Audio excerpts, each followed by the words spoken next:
अस्सलाम वालेकुम वरहमतुल्लाहि वबरकातुहू। आज हज़रत अक़दस हाफ़िज़ मोहम्मद उस्मान साहब रहमतुल्लाहि अलैह के बयानों की किताब ख़ुतबात उस्मानिया का 14वां बयान पढ़ता हूँ, सुनिएगा। ये बयान भी बहुत अहम है। ये बयान तकब्बुर के बारे में है, अपनी खबासत के आईने में। अल्हम्दुलिल्लाहि वकफ़ा वसलामुन अला इबादिहिल्लज़ी नस्तफ़ा, अम्मा बाद, फ़क़द क़ाल रसूलुल्लाहि सल्लल्लाहु अलैहि वसल्लम ला यदख़ुलुल जन्नत मन काना फ़ी क़ल्बिही मिस्क़ालु ज़र्रतिन मिन किब्रिन। तकब्बुर किसे कहते हैं? बुज़ुर्गान मोहतरम, एक हदीस है, इसमें हुज़ूर अकरम सल्लल्लाहु अलैहि वसल्लम ने तकब्बुर की बुराई बयान फरमाई है। चुनांचे इस हदीस का तर्जुमा सुनिए। फरमाते हैं कि जिसके दिल में ज़रा बराबर भी तकब्बुर होगा वो जन्नत में ना जाएगा। अब रही ये बात कि तकब्बुर किसको कहते हैं। तकब्बुर बातिनी मस को कहते हैं कि इंसान किसी कमाल में अपने आप को दूसरों से बढ़कर समझे और दूसरों को अपने से कम समझे, यही तकब्बुर है। और ज़ाहिर है कि जब अपने मुताल्लिक़ इंसान का ऐसा ख्याल होता है तो नफ्स फूल जाता है।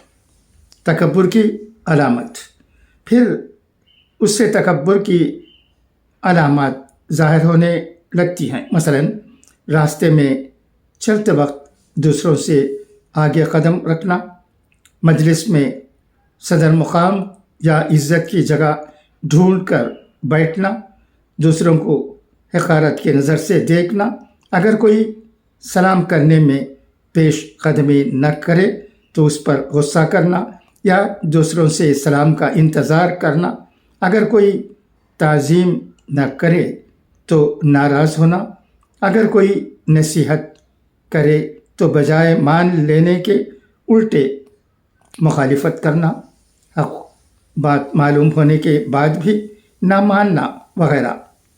चूँकि तकब्बुर बड़ी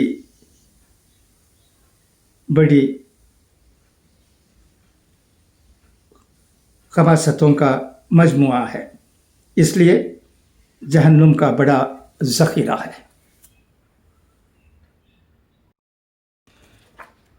तकब्बुर में हर कोई मुब्तला है।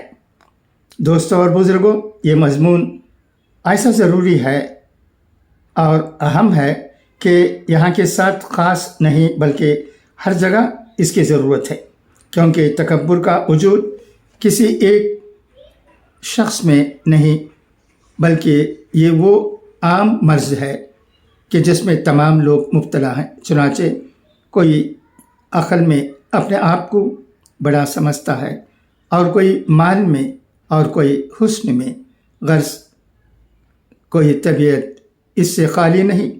दुनियादारों की तो क्या शिकायत, दीनदारों के दिल भी इससे खाली नहीं।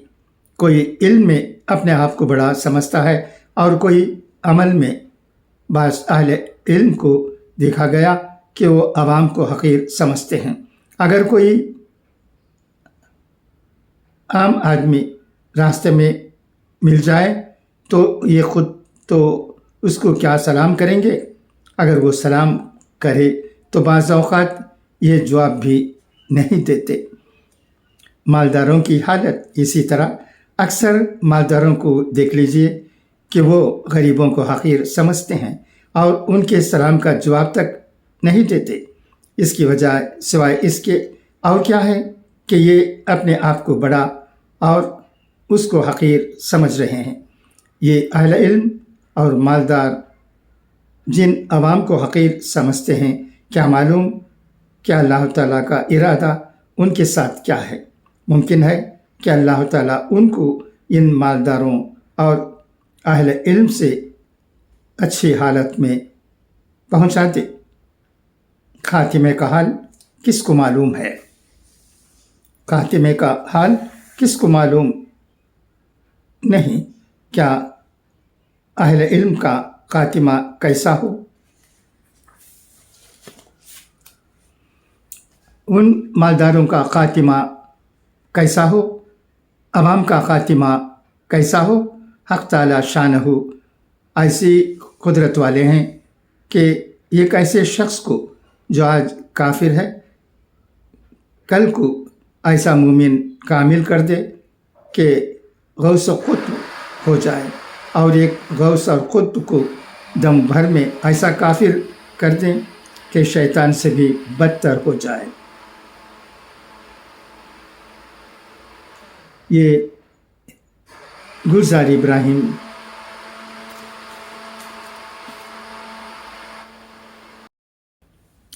किसी ने क्या खूब कहा है, काबे में पैदा करे ज़ंदीक़, लाए बुत से वो सिद्दीक़। ये गुलजार इब्राहिम का शेर है। यहाँ सिद्क़ से मुराद हज़रत इब्राहिम अलैहिस्सलाम है, जैसा कि हक़ ताला शानहू फरमाते हैं, इन्नहु काना सिद्दीक़न नबिय्या। यानी हज़रत इब्राहिम बुत खाने से काबे में आए, और ज़िंदीक़ से मुराद अबू जहल है, वो काबे से बुत खाने में आया। तकब्बुर ही से शैतान भी मलऊन हुआ। हमें इस सिलसिले में अल्लाह ताला से डरते रहना चाहिए। खुद शैतान ही की हालत आपको मालूम है कि फरिश्तों में दाखिल था, मगर तकब्बुर की वजह से मलऊन हो गया।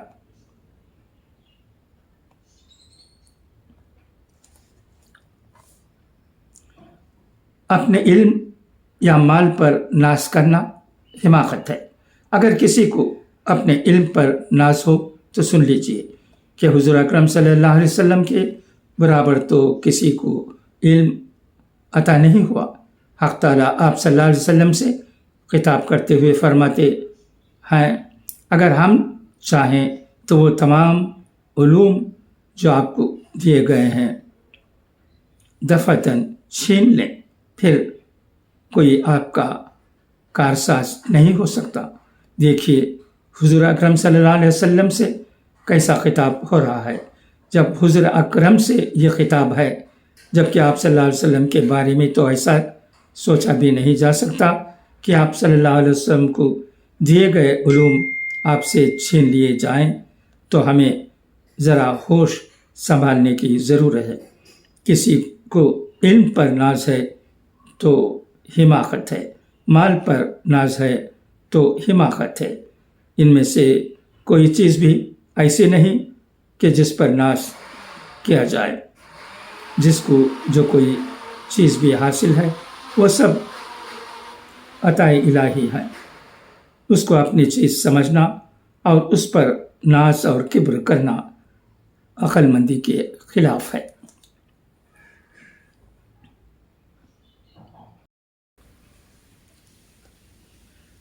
हमारे असलाफ का तकब्बुर से बचने का एहतिमाम। दोस्तों और बुज़ुर्गों, हमारे असलाफ के हालात देखने से मालूम होता है कि जहाँ उनके दिल में तकब्बुर का ज़रा भी वसवसा आया, फ़ौरन उन्होंने उसका इलाज किया।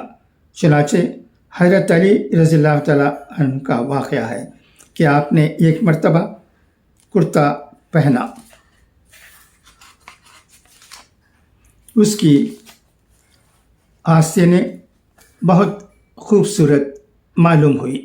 आपने कैंची से उनको फ़ौरन तराश डाला कि बदशक्ल हो जाएं। आजकल अगर कोई ऐसा करे तो दीवानों में शुमार होगा और लोग उसको दीवाना कहेंगे।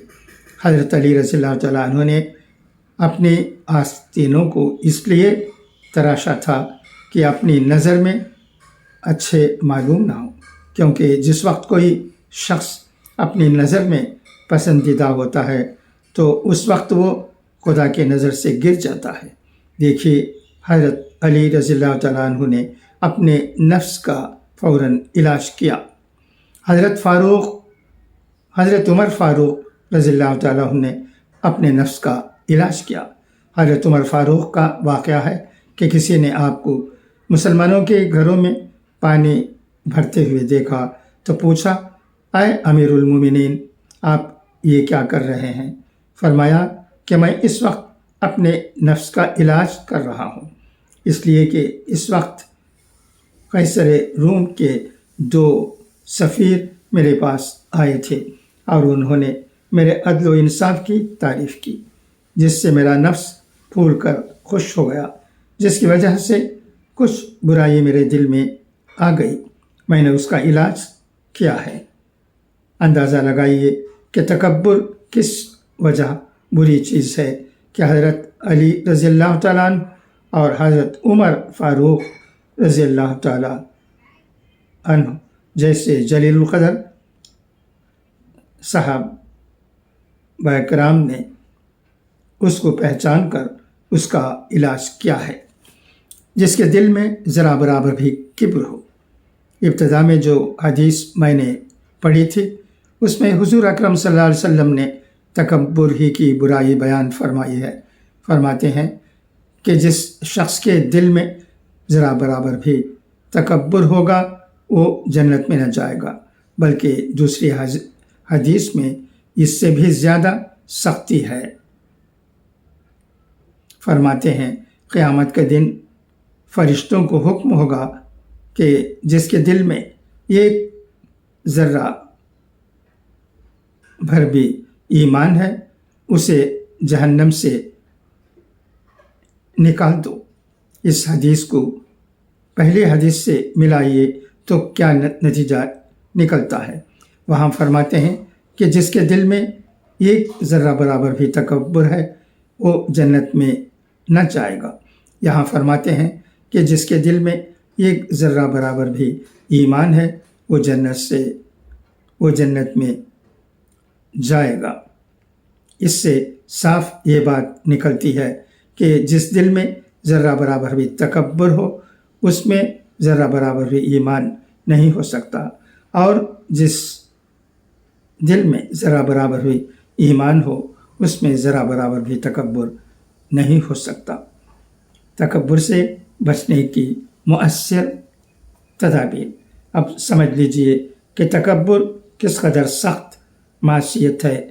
یہ مومن و مسلمان کو چاہیے کہ غور کیا کرے کہ اس کے دل میں تکبر ہے یا نہیں، مگر ہماری طبیعت ایسی ہو گئی ہے کہ سوچتے ہی نہیں، ورنہ معلوم ہو جاتا ہے کہ ہمارے دینداروں کے دل نہ تکبر سے خالی ہیں اور نہ دنیا داروں کے، اس لیے اس کا علاج کرنا چاہیے۔ تکبر کا ایک علاج توبہ ہے کہ اللہ تعالیٰ کی عظمت اور بڑائی کو یاد کرتے رہا کریں، تو اس کے مقابلے میں اپنے کمالات کو ہیچ پائے گا تو تکبر خود بخود ختم ہو جائے گا۔ دوسرا علاج یہ ہے کہ جس شخص سے اپنے کو بڑا سمجھتا ہے اس کے ساتھ تعظیم و تواضع سے پیش آئے، یہاں تک کہ اس بات کا عادی ہو جائے تو انشاءاللہ دل سے تکبر نکل جائے گا۔ بس اب میں اسی بات پر اپنی بات ختم کرتا ہوں۔ دعا کیجیے اللہ تعالی ہمیں ان باتوں پر عمل کرنے کی توفیق عطا فرمائے، آمین۔ وآخر دعوانا ان الحمد للہ رب العالمین۔